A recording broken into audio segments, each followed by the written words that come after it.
Hello, beautiful people. Welcome to my channel. My name is Charity Lawrence. In today's video, I share 7 things about Dunsin Oyekan you probably have no idea of. I'm certain you will enjoy this video, so ensure you subscribe to my channel.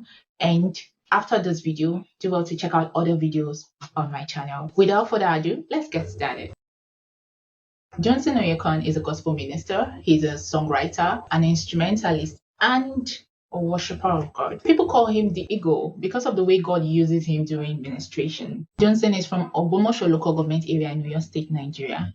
But he was born on the 5th of November 1984 and he was brought up in Ilorin, Kwara State, Nigeria. He's the only son of his father. He has 3 other sisters and he's the 3rd child in the family. Dunsin grew up in a very good Christian home. His father was a pastor, so he often followed his father for ministers' conferences. And till date, he said he enjoys going for ministers' conferences because that's where he actually picks secrets of various ministers. He had his primary education at Air Force Primary School in Ilorin and secondary education at Federal Government College, Ilorin, and Baptist High School, Ilorin, before he proceeded to the University of Ilorin, where he studied industrial chemistry.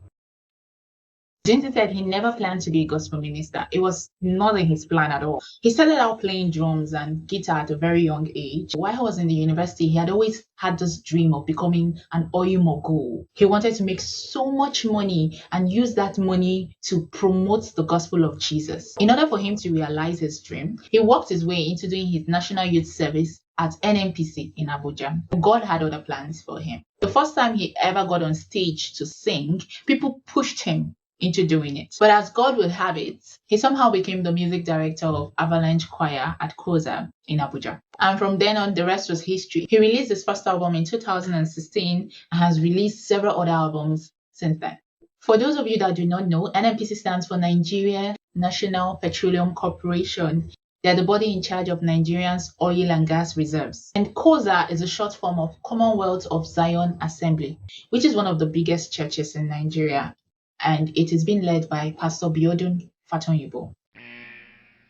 Another thing you probably had no idea about is that Dunsin Oyekan used his house rent to pay for his first event. Dunsin said God told him to do an event at Eagle Square in Abuja. And at the time, all he had on him was 500,000 naira, which was actually meant for his rent. The money was not up to the amount he was supposed to pay for his rent. So he was trying to get money to even add it up and pay for the rent before God gave that instruction to him. And then God directed him to use that 500,000 naira he had on him to pay for publicity. That means he needs to do billboards, flyers, and all of those adverts with the 500,000 naira, of which he did.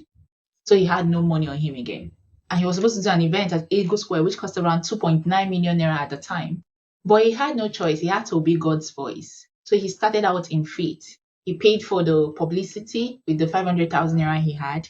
He called his landlord and asked the landlord to give him 1 month to come up with the rent and pay up. The landlord agreed. He went on to reserve a date for the hall at Eagle Square without paying money. He told them that he was going to pay money very soon, that they should just reserve that particular date for him. He then went to meet the person he was going to hire the instruments or the equipment he will be using that night from. When he approached the man told him not to pay for it, that he was going to give the equipment free to him. And he didn't tell this man anything. He was so surprised. God had already started working. While all of this was going on, he and his crew were having intense rehearsals. They had not paid for the venue yet. They've already invited people. They've already gotten equipment, yet no venue. He was kind of shaken that the date that he reserved, someone else can just come and take that date now and he will not be able to use it again. Everything will just go down the drain. But God told him that he has reserved the date for him, that he shouldn't bother about it. One day while he was just meditating, someone called him and asked him about the program and how things were going. He said everything is going well. Then the person asked if they needed anything. And he told the person that, they would just need about 2.9 million naira to sort of some things. The person immediately asked for his account number. He sent the account number, and within 5 minutes, the person sent the exact money they needed. So supernaturally, God provided all that they needed for the program to be a success. And immediately after the program, he cleared up his rent because God favored him during the program. He used this story to encourage Christians about walking in faith. He said, when God tells you to do something, and you've asked God how you should go about it, regardless of what is in your bank account, go ahead and do it. He said once you start with what you have in faith, God will definitely provide everything that you need to make that thing, that assignment that he gave to you, a huge success. The fourth thing you probably never knew about Dunsin Oyekan is the fact that he never takes any step without a seed offering. He said whenever God tells him to do something, the first thing he does is to ask God how he needs to go about it. And once that has been revealed to him, he always takes an offering and sows it as a seed before going ahead to do that thing that God instructed him to do. He said there was a time he had a program in Lekki, Lagos State, Nigeria. The program is called The Outpouring. God instructed him to go and meet Pastor E.A. Adeboye, that's the general overseer of the Redeemed Christian Church of God, to which he did, and he prayed for him. After meeting with Pastor Adeboye, he then went for the program. He said it was the first time they were holding that program in Lagos State, and it was a huge success, all because he followed God's instructions to the latter.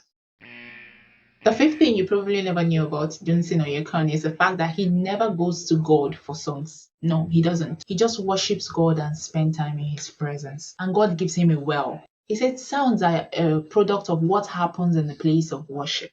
So while he's worshiping God, God puts songs in his heart and inspires him to sing those songs. And that's how he gets the kind of songs that he sings.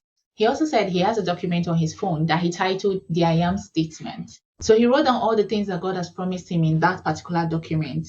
And from time to time, especially when he's confused, he would bring out those documents in the middle of the night and he would start confessing those words loudly to his hearing. And when he does that, those promises of God encourages him. The sixth thing you probably never knew about him is that in September 2022, he had a terrible accident that nearly claimed his life while he was going for a church program. This accident happened along Lagos-Ibadan Expressway, and the top of his Prado Jeep pulled off in the course of the accident, but he came out unhurt, no scratch, no stain, and he still went for that program and ministered that same day. And the seventh thing you probably never knew about Dunsin Oyekan is the fact that he is a widower. Dunsin got married in 2013 to Doyin Oyekan, but she passed away in 2019, leaving behind two beautiful children, a boy and a girl. And Dunsin has been single since then. And that, my loves, are the 7 things you probably never knew about Dunsin Oyekan. Remember to subscribe to my channel if you're not yet subscribed. Ensure you like this video and share with others. I'll see you in my next video. Until then, bye.